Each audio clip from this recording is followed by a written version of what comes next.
Maqaa Abbaa, kan Ilmaa, kan Hafuura Qulqulluu, Waaqa tokkoo, Amiin. Jaallatamtoota maatii Waaqayyoo, Waaqayyoon kan jaallattan, innis kan isin jaallatu, jaalala Gooftaa keenya qoricha keenya Iyyasuus Kiristoosiin dhiiga isaan kan buuramte qulqulleettiin mana kiristaanaa nagaa nu gaafatti akkam bultanii, akkam turtanii, akkam yeroo kana eegdanii, ulfaataa jaalatamaaf kabajamaa kan ta'e maqaan Waaqayyoo humna kan raawwatu maqaan isaa bara hamma baraatti kan galatoome nuuf haa ta'u. Haati keenya qulqulleettiin qulqullootaa, giiftiin durbeen bara hamma baraatti qulqullummaadhaan kan jiraatte, gonfoo kan isaaniif taate qulqulloota hunduma wajjin maqaan ishee kan galatoome nuuf haa ta'u. Amiin. Kutaa 11ffaa qo'annaa tokkoon tokkoo ajajoota kurnanii. Kutaa 11ffaa qo'annaa tokkoon tokkoo ajajoota kurnanii. Egaa hundumti keenya akka waliin yaadannu kutaa 10ffaa barnoota keenyaa isa darbee keessatti qoqqoodama ajajoota kurnanii ilaallee turre. Ajajoota kurnan wantoota bu'uuraa ta'an gurguddoo sadii irratti hundaa'uudhaan jaalala irratti hundoofne ajajoota jaalala Waaqayyoo ibsanii fi ajajoota jaalala namaa ibsan,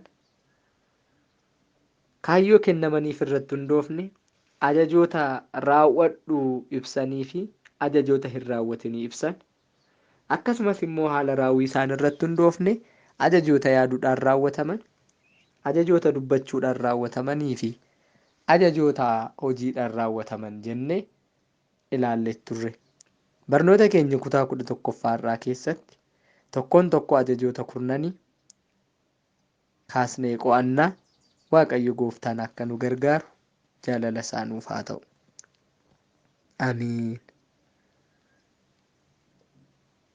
Egaa jalqaba irratti ajajoota kurnan keessaa jalqaba irratti egaa kan argannu ajajni tokkoffaan ana malee waaqni biroo siif hin ta'inii. Ana malee waaqni biroo siif hin ta'inii. Seera ba'uu boqonnaa 20 lakkoofsa 2 hanga 6. Seera ba'uu boqonnaa 20 lakkoofsa 2 hanga 6. Egaa irra keessaan ajaja kana yeroo ilaallu ana malee waaqni biroo siif hin ta'inii yeroo jedhamu akka ajaja salphaatti fudhanne dubbachuus yaadachuus namatti himuus ni dandeenya. Garuu raawwii irratti isa Gooftaan keenya Iyyasuus Kiristoos wangeela Maatewos boqonnaa 22 lakkoofsa 34 kaasee haga 41 seenaa argannu sanarratti seerri ishee guddoo fi baay'ees nama qortu ishee kana jedhe seera Gooftaan ibsa keessaa inni jalqaba seera waa'ee jaalala Waaqaa dubbatu kana. Seera waa'ee jaalala Waaqaa dubbatu kana seera yookaan ajaja waa'ee jaalala Waaqaa akka eegnuuf nu gorsu seera amma maqaa dhoofne ana malee waaqni biroo siif hin ta'in kan jedhu kana. Egaa sadarkaa beekumsaatti illee irra keessa ilaaluun hin ta'u, sadarkaa hojiitti illee immoo raawwachuun barbaachisaadha jechuudha. Egaa maal jedhaa? Seera ba'uu boqonnaa 20 lakkoofsa 2 irraa kaatan yeroo dubbistan garbummaa Gibxii jalaa kanan si baase waaqni kee anadha jedheetu jalqaba jechuudha. Garbummaa Gibxii jalaa kanan si baase waaqni kee anadha. Waan hunduma kanas siif raawwadhe waaqni kee anadha. Egaatii ol samiirra kan jiran, gadi lafarra kan jiranii fi lafa jala bishaan keessaaf kanneen kana fakkaatas keessas kan jiran maqaa isaaniitiin fakkii boccee hin sagadinii fi hin waaqessinii waaqni kee ana qofa, ana malee waaqni biroo siif hin ta'inii jedheetu Gooftaan keenya Iyyasuus Kiristoos dubbata jechuudha. Egaa lafa kanarratti sammuun namoota hundumaatu seera lapheetii kaasee hanga seera barreeffamaa hundumti ragaa kan ba'u argamsiisan uumaan hundaa addunyaa kana kan argamsiise egaa Waaqayyo qofadha, beekamaadha. Abbaan keenya nabaabee malakooti yookaan immoo waa'ee dubbii waaqummaa kan dubbatu qulqulluu Yohaannis abbaan wangeelaa mul'ata kan barreesse wangeela isaa boqonnaa 1 lakkoofsa 3 irratti zaboottuu kulluu koona. Hunduu isaan ta'e jedha. Hunduu isaan ta'e. All things was made by him. Hunduu isaan ta'e.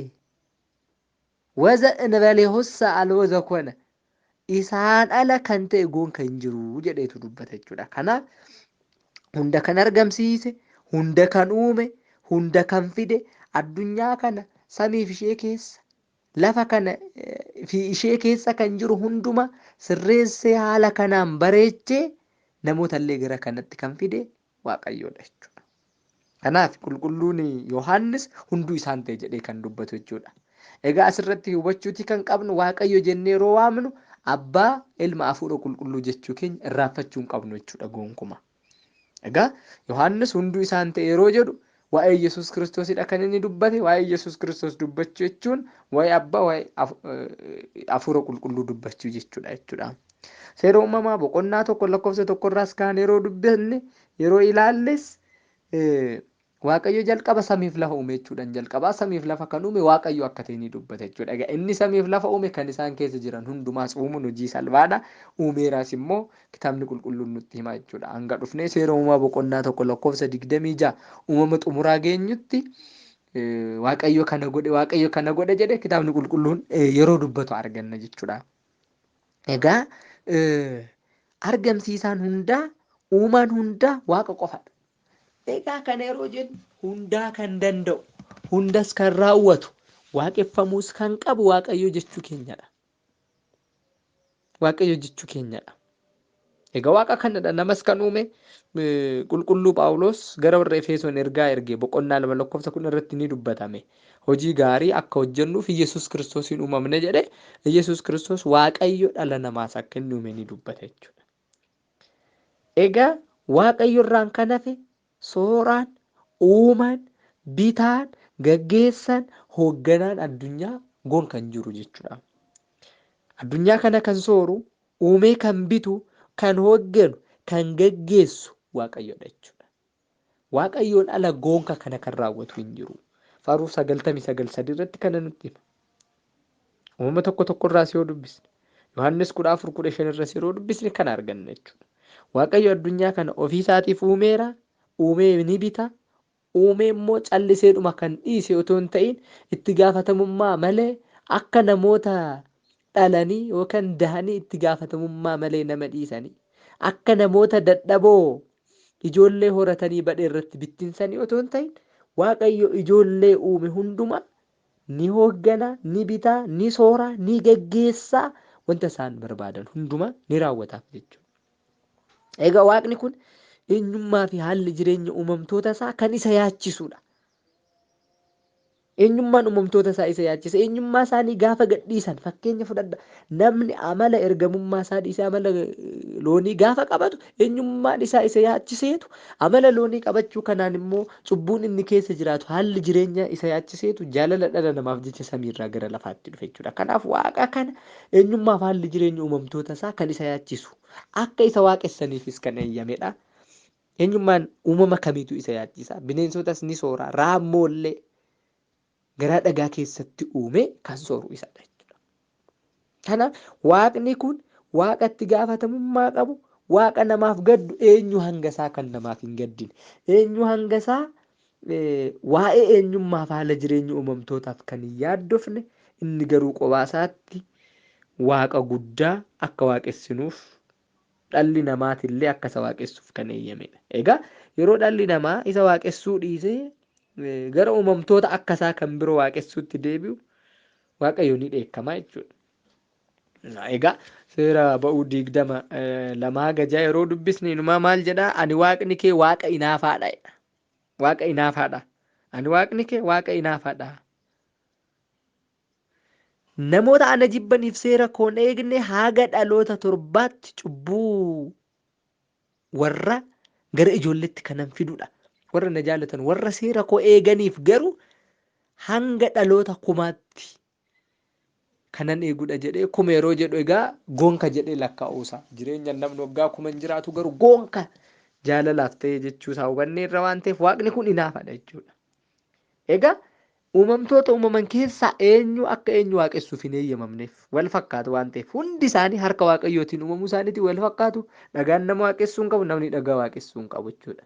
Dabalataan dhagaan dhagaa waaqessuu hin qabu, namni nama waaqessuu hin qabu. Loon loon waaqessuu hin qabu, loon nama waaqessuu hin qabu, namni loon waaqessuu hin qabu. Uumamtoota uumaman 22 keessaa ati kana waaqessi jedhamee kan ajajame goon kan jiru jechuudha. Kanaaf waaqayyo yeroo dhalli namaa uumama akka isaa harka waaqatiin uumame waaqessuutti deemu. Waaqayyo waaqessuu yeroo dhiisu waaqayyo ni dheekkama jechuudha. Waaqa naafa waan ta'eef garuu waaqan ala kan waaqeffamu goon kan jiru jechuudha. Uumama tokko 29 dubbisuu dandeenya. Faaruu Daawit faarsaa 135 25 faarsaa 146 7-11 wangeela Maatiyos boqonnaa 6 lakkoofsa 25-30 yeroo dubbisne kanneen kana ni arganna jechuudha. Waaqni sooran akka waaqayyoo gonkumaa hin jiru. Akka waaqayyoo kan nama nyaachisu, akka isaa kan nama sooru gonkumaa hin jiru. Akka isaa kan nama eegu gonkumaa hin jiru. Akka isaa kan namaaf dhiphatu gonkumaa hin jiru. Goonka akka isaa kan namaaf dhiphatu goonka hin jiru jechuudha. Kanaaf erga akka isaa kan namaaf dhiphatu goonka hin jiraanne eenyummaa fi haalli jireenya uumamtoota isaa akka isaa kan yaachisu erga goonka hin jiraanne eeyyama isaatiin immoo akka isa waaqessaniif erga eeyyame waaqa kanaan ala kan waaqeffamu goonkaa hin jiru jiraachuus hin qabu jechuudha. Egaa seerri kun durii kaasee bu'uurarraa namni akkamitti waaqa faana jiraachuu akka qabu namni waaqa isaa jaalatu waaqa inaafaa kana faana jaalalaan waaqayyo bar yoo nuyi seera isaa eegnellee nu inaafa. Gaafa seera isaa eegnee seexanni nu gidirsuudhaaf jedhu waaqayyo mee nu inaafa bar nuuf jecha seexana adaba bar. Dhala namaaf jecha mee kan inni seexana adabu malee seexannis mee uumama isaati isumatu mee harka isaatiin ni achisa waan ta'eef haalli jireenya isaa hin loogu kaa waaqayyo. Isa biratti badii hojjechuun salphaadha dhalli namaa akka hin banneef malee. Namni waaqa waaqessuu dhiise yeroo jennu waaqa kan aarsu, waaqa kan boochisu, waa kan itti irratu ta'ee miti be. Garuu waa'ee jireenya namaatiif yaadda'eetu waa'ee jireenya namaa isa yaaddessee eenyummaan namaa isa yaaddesseetu namaaf hinaafa malee waaqayyo jechuudha. Otoo addunyaan kun hundi isa waaqessuu baate waaqayyo irraa maaltu irrata?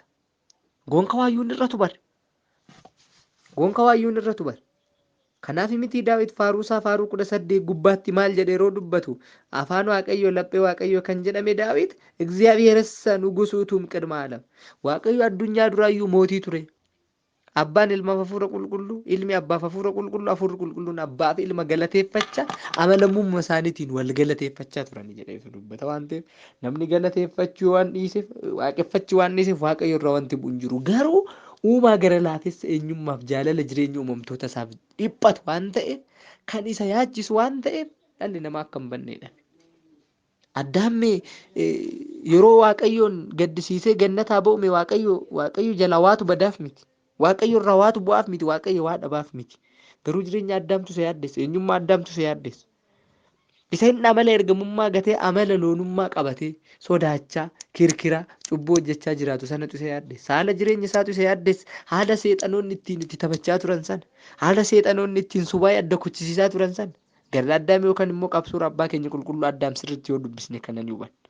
Adda jireenya hangam fokkisaa jireenya akkam hamaa ta'e jiraachaa akka inni ture qormaatawwan gurguddoo akkam fakkaatan akka inni simachaa ture hammam akka inni rakkachaa ture qabsuura sanarraa hubachuutii dandeenya. Kanatu isa yaaddessa waaqayyo malee dhalli namaa kun hundi isa waaqessa isa dhiise waaqayyo irraa waatu irra ta'a miti. Nutis kana yeroo jennu dhugaa dubbachuu keenya malee waaqa waan ta'eef isaa looguudhaaf miti.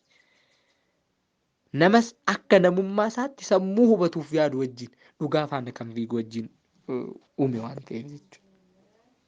Kanaaf waaqni sooraan kan waaqeffamu goonka waaqan ala hin jiru jechuudha. Egaa warri seera ana malee waaqni biroo siif hin ta'inii seera jedhu kana diiganii kan biroo waaqessan waaqa hunda argamsiise kana dhiisanii kan argame yookaan uumama harka waaqaa kan ta'e kan birootti deebi'anii gaddeebummaadhaan warri waaqessan jalqaba ajaja kitaaba qulqulluu diiguu jalqaba irratti ajajuma kana diiguu lammaffaa irratti immoo ajaja kan waaqayyoo waaqaf jedhu ni ganu jechuudha.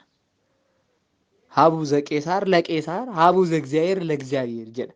Wangeela Maatiyus boqonnaa 22 lakkoofsa 21 irratti. Wangeela Maariqoos boqonnaa 12 lakkoofsa 17 irratti. Wangeela Luqaas boqonnaa 20 lakkoofsa 25 irratti. Haabuu zegzaayeer zegzaayeer haabuu zegzaayeer legzaayeer haabuu zaqeesaar laqeesaar. Kan qeesaar qeesaariif kenna. Kan waaqayyoo immoo waaqayyoof kenna.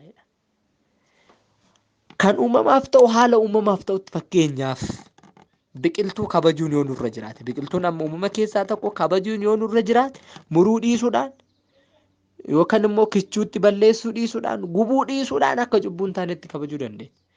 Garuu hayi biqiltuu kana muruu nan waaqeffadha yoo jenne kan waaqayyooti isaaf kennaa jirra jechuudha. Kanaaf mi waaqayyos kan qeesaar qeesaariif namoota hundumaaf fakkeesse jechuudha. Keessumaa namoota na waaqessaa jedhan of tuultotaa fi xaa'otiin namni waaqessu hundumaan qeesaariin fakkeesse kan qeesaar qeesaariif kennaa kan waaqayyo waaqayyoof kennaa jechuudha. Kanaaf waaqeffannaan kan ta'u waaqa qofaati. Kanan goonu taanan garuu kan waaqayyo waaqaaf ajaja jedhu ni diigna jechuudha. Wanta waaqayyoof ta'u waaqayyoof kan nama biroof ta'u nama. Fakkeenyaaf waaqayyo nama kabajaadhaan ni jedhama. Namoota qulqulloota iyyuu otoo hin ta'in nama kaan iyyuu akka kabajnu nu ajaja. Garuu nama kan kabaju jechuun waaqeffachuu jechuu miti. Nama kan kabajuu jechuun kufanii isaaf sagaduu jechuu miti. Qulqullootu mallee yoo ta'an ajaja waaqummaa isaanii sagada waaqummaa isaaniif kennina miti. Fakkeenyaaf qulqulluu Taklaa Hayimaanotiin egaa yaa Taklii koo ati nu uumteetta ati gooftaa keenyaati waaqa keenya hin jettu Ortodoksiin hin jedhamus kun. Maal diiga kan waaqayyo waaqaaf kan jedhu ajaja kana diiga jechuudha. Garuu kan Takliyyeedhaaf ta'u yaa Takliyyee. Ati dhugumatti ajaja waaqayyoo kana hordofte waaqa qofa waaqessuu keetinuu ajaja raawwatteetta waan ta'eef galanni siif ni ta'a. Ulfaadhu. Akka immoo ofii cimte kanatti anis akkan cimu naaf kadhadhu. Kadhannaan qajeeltota waan guddoo raawwatti jedhaati. Yaaqoob 5:17 irratti jenne kitaaba qulqulluu bu'uureffanne jechuudha. Kana seera kana kan diigan jalqaba ajaja kan waaqayyoo waaqaaf jedhu ni ganu lammaffaa mana kiristaanaan ala ta'u jechuudha. Miseensa mana kiristaanaa ta'uu kan danda'u waaqa mana kiristaanaa bu'uure kan waaqessu qofadha. Sadaffaa irratti abdii maalayyii kan itti dukkanaa'e jedhu. Abdii maalayyii warra abdii kutan kan itti dukkanaa'e. Kan itti dukkanaa'e. Warra abdii kutan kan itti dukkanaa'e eessa akka deeman warra wallaalan waaqayyo bira gatii fayyinaa warra hin qabne. Warra waaqayyo itti naafee isaan irratti murteessu ta'u jechuudha. Nutis kanuma taane jechuudha. Kan biroo afraffaan ergamootaa fi kan waaqayyo kabaje hundaaf kabajan laatan jechuudha. Namni waaqa waaqessine homaafuu kabajan laata jechuudha. Ergamootaa fi kan waaqayyo kabaje hundaaf kabajan laatan. Amma wangeela Maatiyus boqonnaa 10:40-42 irratti raajii maqaa raajiitiin kan simate waaqayyo simate. Waaqa kan simate immoo waaqa kan erge waaqayyo abbaa simate jedhee tartiiba sanaan nuu kaa'e egaa namni waaqa waaqessine kan waaqayyo warra ta'anis waaqessu ergamootaafis kabajan laatu jechuudha. Lammaffaa Qorontos boqonnaa 9:13 irrattis kanuma kaaseetiin hin dubbata jechuudha. Kanaaf ajaja isa jalqabaa ana malee waaqni biroo siif hin ta'in jedhu kan yeroo diignu ajaja kan waaqayyo waaqaaf jedhu ni ganna. Mana kiristaanaatiin ala taana miseensa mana kiristaanaa miti. Abdii maalayyiidha kan nutti dukkanaa'e taana ergamootaaf kan waaqayyo kabaje hundaafis kabajan kenninu. Kun immoo du'aaf kun immoo waaqayyo nutti naafee akka nurratti murteessu. Sila ba'uu 22 gajaa yeroo dubbistan warra seera koon eegne warra ajaja koon eegne ajaja waaqayyo eeguu dhabu seera waaqayyo eeguu dhabu maalinni waaqayyo jibbuudha. Yohannis 14 irratti kana nuun jedha mitiiree waaqayyo warri na jaallattan seera koo eegaa jedha. Kanaaf warra ajaja kana hin eegne warri seera kana hin eegne isan jaallatu waan ta'eef waaqayyo jibbuun immoo kan waaqayyo jibbuus ta'a mootummaa waaqayyo kan dhala namaaf qopheesses ni jibbina murteen nama gara si'oolitti gara abiddaatti deemaa jechuudha. Egaa walumaa galatti ana malee waaqni biroo siif hin ta'in kan jedhu egaa argamsiisan uuman hundaa waaqayyo qofa waaqayyo irraa kan hafe sooran biraa uuman biraa kan waaqeffatamu kan biraa goon kan jiru jechuudha. Kanaaf isa qofa waaqeffachuudha. Egaa bu'uura kanaatiin maalidha kan inni jedhu xaa'otii waaqeffatinaadha kan inni jedhu jechuudha. Egaa maal jechuudha xaa'otii jechuun yookaan waaqota tolfamoo jechuun maal jechuudha? Waaqota tolfamoo kan jedhaman eenyu fa'a kan jedhu tartiibaan tarreessine Egaa kutaa itti aanu kutaa 12ffaa keessatti ni ilaalla. Waaqayyo nama sanaa nu haa taasisuu, kan nu gorsee, kan nu xoori'ee, kan nutti eekkamee maqaan Waaqayyoo kan galatoome haa ta'u, nu haa tursiisuu. Amiin.